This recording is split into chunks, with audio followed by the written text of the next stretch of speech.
오늘 본문을 우리가 읽었어야 하는 그 이유가 있는데, 사실 35장부터 36장까지 제가 이 본문을 가지고 함께 하나님 말씀을 나누려고 해서 반은 이제 읽어야 했기 때문에 좀 본문을 넓게 잡고 읽게 되었습니다. 오늘 말씀 제목은 하나님의 백성이 이 땅에서 누리게 될 삶입니다. 하나님의 백성이 이 땅에서 누리게 될 삶. 우리는 하나님의 백성이라고 하면 잘 될 거야. 하나님 백성이니까 하나님이 지켜주시고 보호해주시고, 또 어떤 과업에 대해서 내가 기도하며 열심히 준비를 한다면 좋은 결과를 기대할 수 있어. 내 건강이 안 좋은데 건강을 위해 기도하니 하나님께서 반드시 회복시켜 주실 거야. 하나님께서 나로 하여금 승승장구의 삶을 이루게 하실 거야 라고 하는 기대를 누구나 가지고 계실 것입니다. 근데 이상하게도 오늘 본문 말씀을 보니까 이 야곱의 삶에서의 하나님의 백성이 이 땅에서 누리게 될 삶을 보아하니 굉장히 암울하기에 짝이 없습니다. 대략을 한번 잘라서 본다면 35장 1절에서 15절까지 하나님께서 베델에서 야곱을 다시 축복하시는 그 말씀을 다루고 있습니다. 야곱이 제단에서 제사를 드리거든요. 그런데 얼마 있지 않아 35장 16절에서 22절까지 보면 라헬이 죽어요. 심지어 라헬이 죽을 때 이제 해산할 때 그 아이의 이름을 뭐라고 짓냐면 베노미, 슬픔의 아들이다. 이게 아들의 이름을 슬픔의 아들이라 지을 만큼 저주하는 이름이죠. 근데 이 야곱은 그 이름이 아니라 베노미가 아니라 이제 베냐민, 오른손의 아들. 오른손이 갖고 있는 어떤 강력한 의미, 이것으로 짓다기보다는 베노미라고 하는 그 말을 이제 잠깐 바꿔서 베노미가 아니라 베냐민으로 이제 일컬을 것이다, 이렇게 한 것을 알 수 있습니다. 왜냐하면 굉장히 저주 섞인 이름이기 때문에 그렇습니다. 지금 이 상황이 참 재미있습니다. 하나님께서 베델로 가라고 하셨고 하나님께 제단을 쌓았는데 그 다음 일어난 일이 라헬이 죽고, 라헬이 죽을 때 베냐민이 아니라 이 베놈이다, 이 슬픔의 아들, 절망의 아들이라고 이름을 짓습니다. 그리고 야곱의 12아들들이 거론이 되고 그 다음 나오는 게 이삭이 죽거든요. 이삭이 죽을 때 이 에서와 또 야곱이 함께 모여서 장사를 치릅니다. 그리고 나서 나오는 게 에서의 족보예요. 야곱의 아들들은 이러하니라, 12아들 끝이잖아요. 근데 에서를 가리킬 때 성경은 어떻게 드러내고 있냐면 족장들, 그의 후대들이 왕들이 나왔고, 게임이 달라요.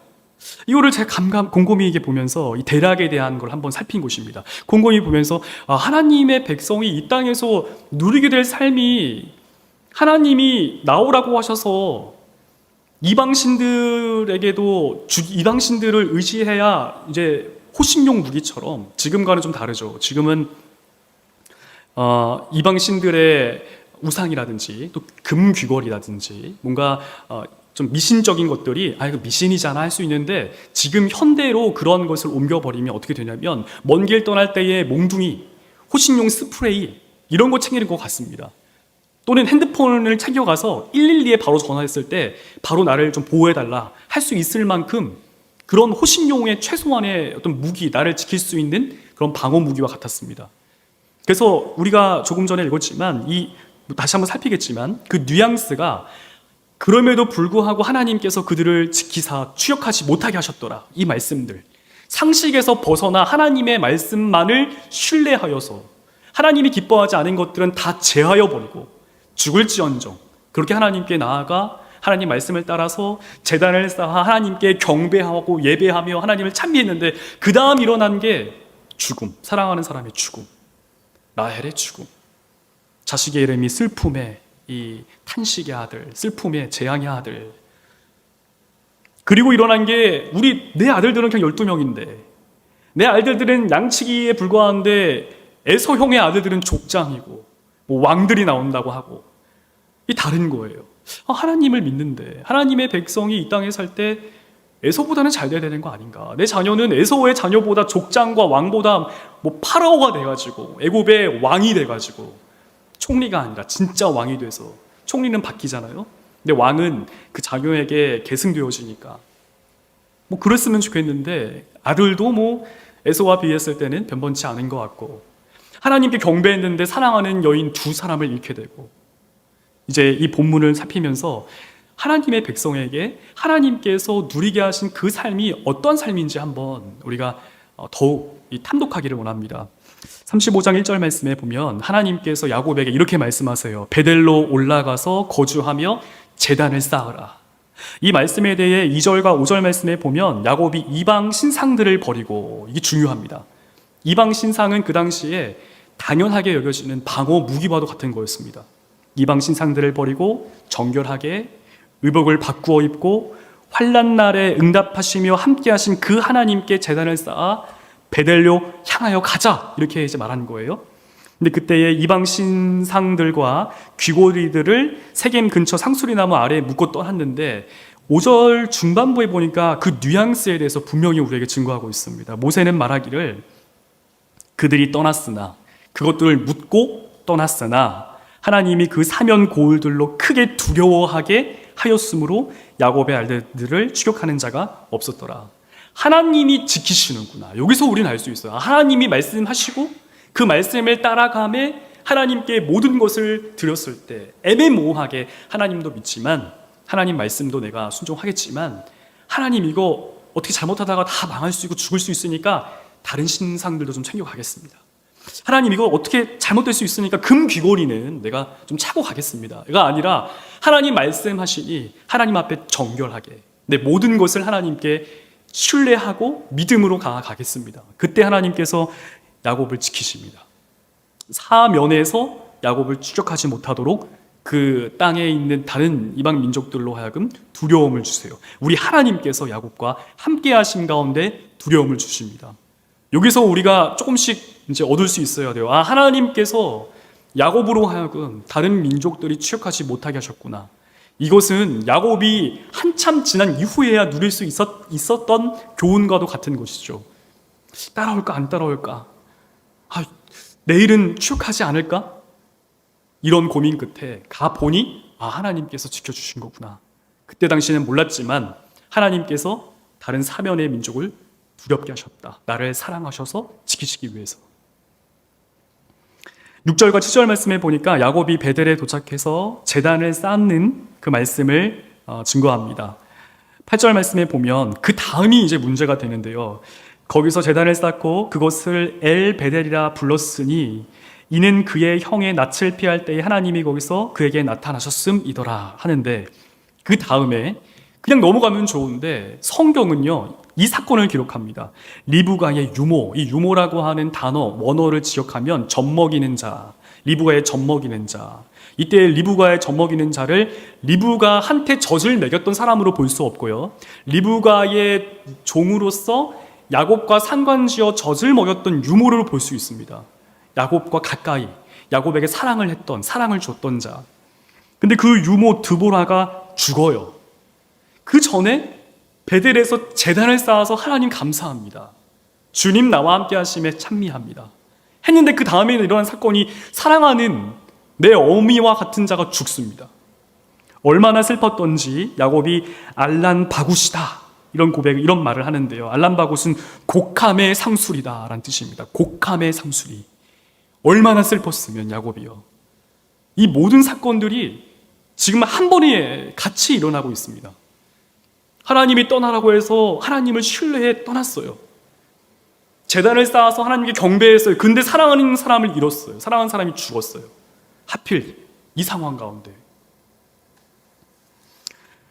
9절과 13절 말씀에 이 하나님께서 베델에 도착한 야곱에게, 제단을 쌓은 그 야곱에게 축복하심을 우리가 알 수 있습니다. 하나님이 어떻게 축복하시냐면 이스라엘이 내 이름이 될 것이다. 우리가 이스라엘 하면 이 전에 나왔을 때 어떤 한 사람과 밤새 씨름을 해서 너를 더 이상 야곱이라 하지 않고 이스라엘이라 하리라 라고 하면서 이를 번역한 즉, 또는 이스라엘 해서 하나님과 겨루어 이긴 자, 이렇게 우리가 알고 있는데, 사실 이스라엘이라고 하는 단어를 엉터리로 좀 번역한 거예요, 사실상.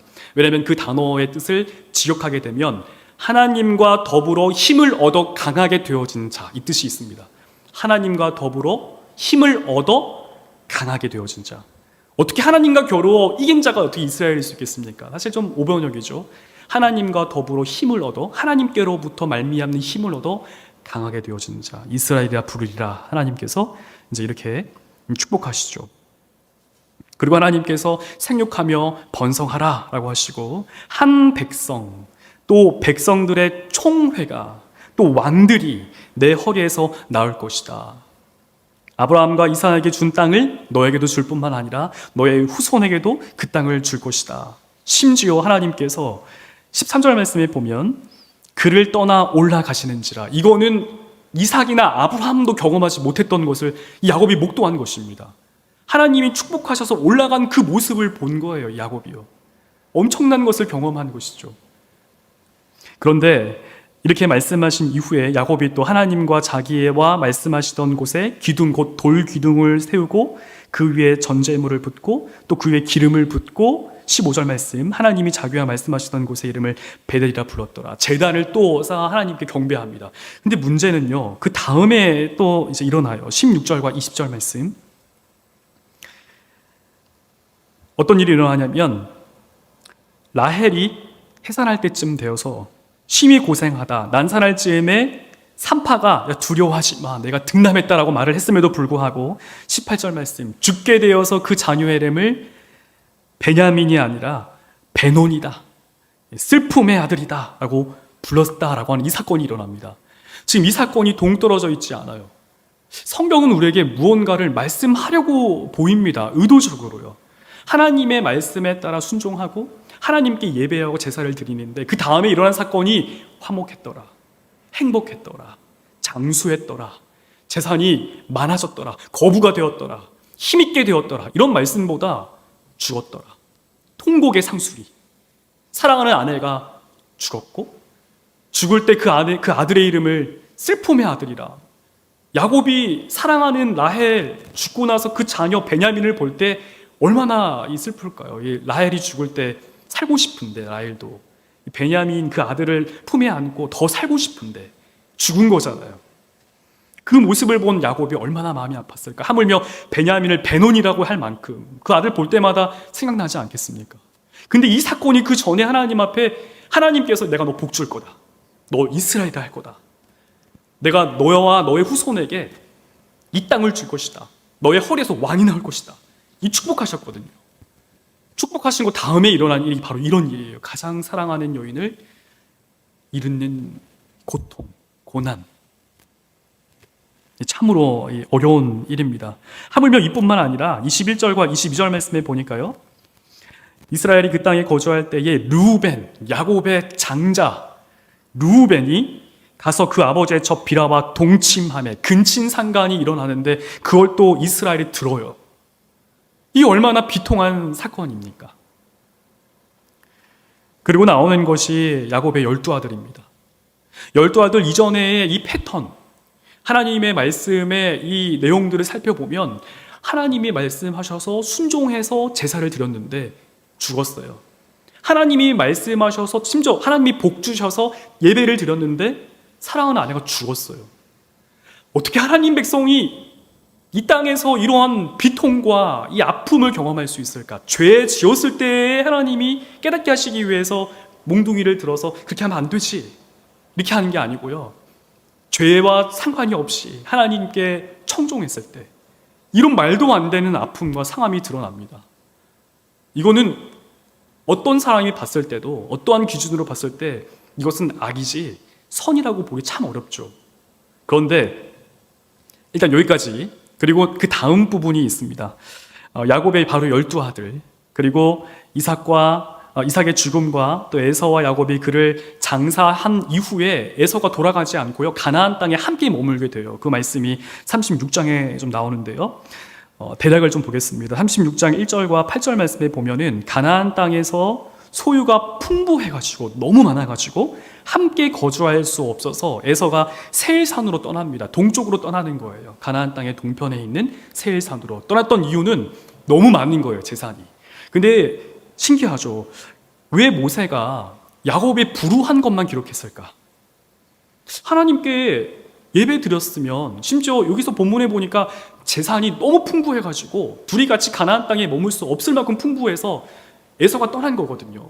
그럼 하나님이 야곱에게 더 큰 거부가 되게 하시사, 이런 축복의 메시지를 넣어놓으면 좋은데 성경의 저자 모세는 그런 메시지를 기록하지 않습니다.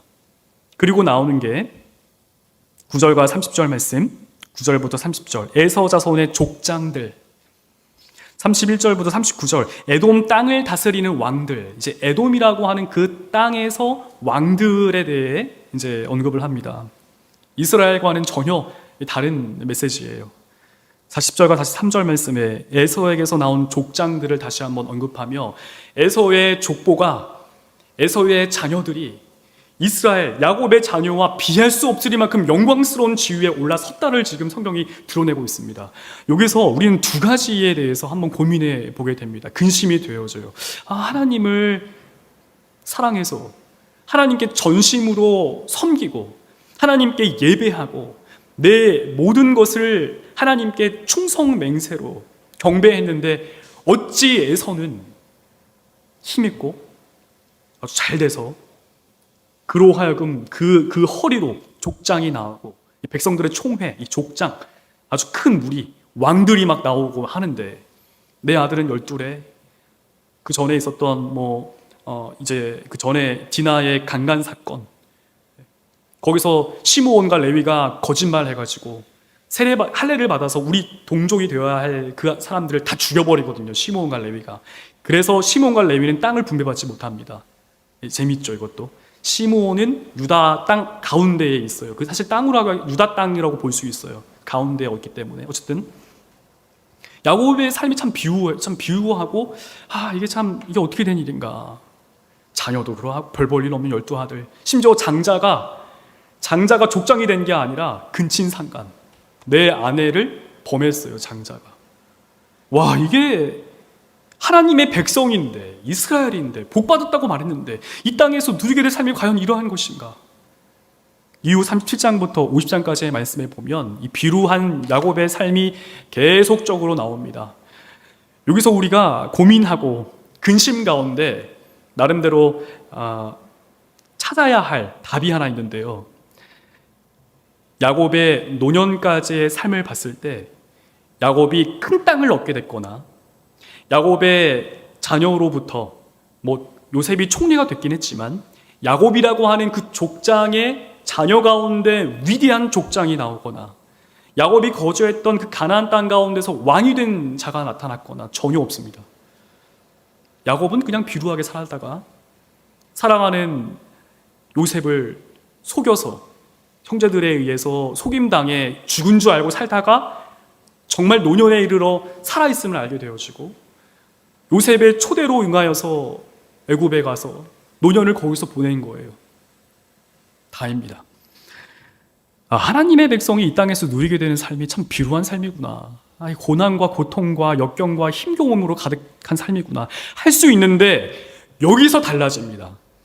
야곱이 요셉의 아들들을 축복할 때, 야곱이 죽음을 앞두고 유언을 남길 때에, 이스라엘 백성을 권면할 때 그때 달라져요. 야곱은 그 어느 순간에조차 찾아보지 못했던 하나님의 뜻을 가지고 하나님의 마음을 가지고 축복합니다.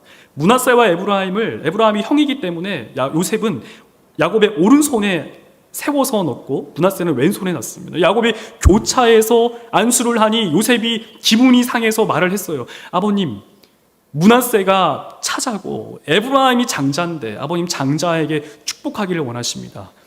그때 야곱이 한 말이 뭔지 아십니까? 나도 안다, 아들아. 하나님의 뜻에 완전히 충만해 있는 거예요. 뿐만 아니라 이 야곱이 하나님의 뜻에 따라 하나님의 성령으로 충만해 그들의 아들들을 축복합니다. 한 명 한 명마다요.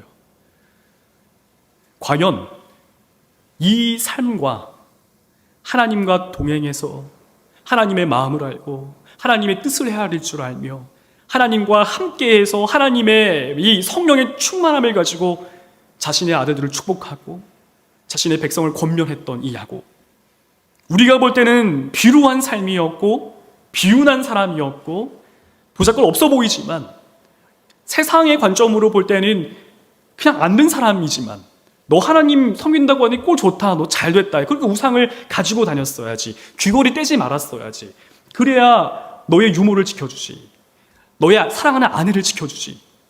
그게 아닌 거예요. 삶은요, 그리스도인의 삶은 그게 아닌 거예요.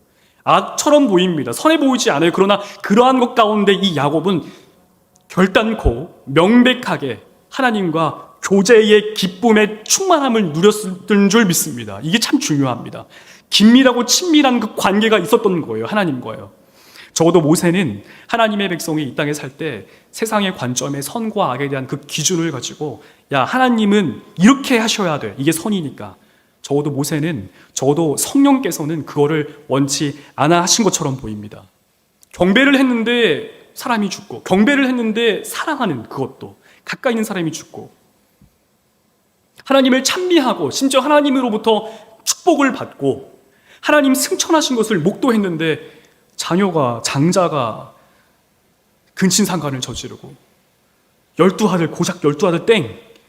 하지만 하나님이 나를 축복했고 에서형은 축복하지 않았는데 에서의 허리에선 족장들과 왕족들이 나오는 이러한 삶에 대해서 성령께서는 저와 여러분에게 강하게 호소하고 권면하십니다. 그게 아님을 말씀해요. 그리스도인의 삶에 하나님의 백성이 이 땅에 누릴 삶은 사람의 눈으로 볼 때 괴롭습니다. 참 어렵습니다. 비루한 삶을 살게 되어집니다. 가난한 삶, 상처가 가득한 삶, 하나님의 뜻에 대해 좀처럼 알지 못하는 삶. 하나님을 사랑한다고 고백했는데 하나님이 사랑한다고 말씀하시고 축복한다고 말씀하시고 함께한다고 말씀하시는데 그렇게 아닌 것처럼 보여지는 삶. 말도 안 되게 누가 세상을 뜨거나 심지어 가까이 있는 자가 내 마음이 철렁 가라앉을 만큼 어려운 상황들을 경험하게 되거나 육신이 아프거나 그런 상황들요. 근데 성경은 우리에게 분명하게 증거합니다. 하나님의 백성은 그렇게 보이는 삶이지만 그 이면에 우리 하나님과 긴밀하고 친밀한 사귐을 누리게 하시는 줄 믿습니다. 성경은 그것을 드러내진 않지만 충분히 이 이면에 야곱의 마지막 삶에서 그가 이스라엘 백성들에게 자신의 자녀들에게 자신의 백성들에게 향한 권면의 말씀을 통해 우리는 알 수 있습니다. 말씀을 맺습니다. 하나님 백성이 이 땅에서 누리게 될 삶은 무조건 저주다, 고난이다 그렇지만은 않아요. 그러나 이렇게 되었을 때요, 여러분 이상하게 여기지 마십시오. 이거는 성경에서 미리 아주 일전에 우리의 신앙의 선배 야곱이 경험했던 우리 하나님이십니다. 야곱은 하나님이 축복하신 걸 목도했고 하나님이 승천하신 걸 봤습니다. 비록 사랑하는 연을 이었지만 그래서 우리 하나님께 더욱더 신뢰하고 하나님과 더욱더 가까이 하시는지 모르죠. 분명한 것은 이 야곱이 그의 인생의 마지막 때에 하나님과 얼마나 가까이 있었는지 성령의 충만함 가운데 하나님의 뜻에 따라 그의 자녀들을 축복한다라고 하는 거. 예전에는 내가 하고 싶은 대로 에서형을 속여서 내가 장자권을 일단은 다 뺏어야지. 에서형보다 내가 아버지의 축복을 받아가지고 이 아버지의 소산을 다 기업을 내가 족장이 돼야지.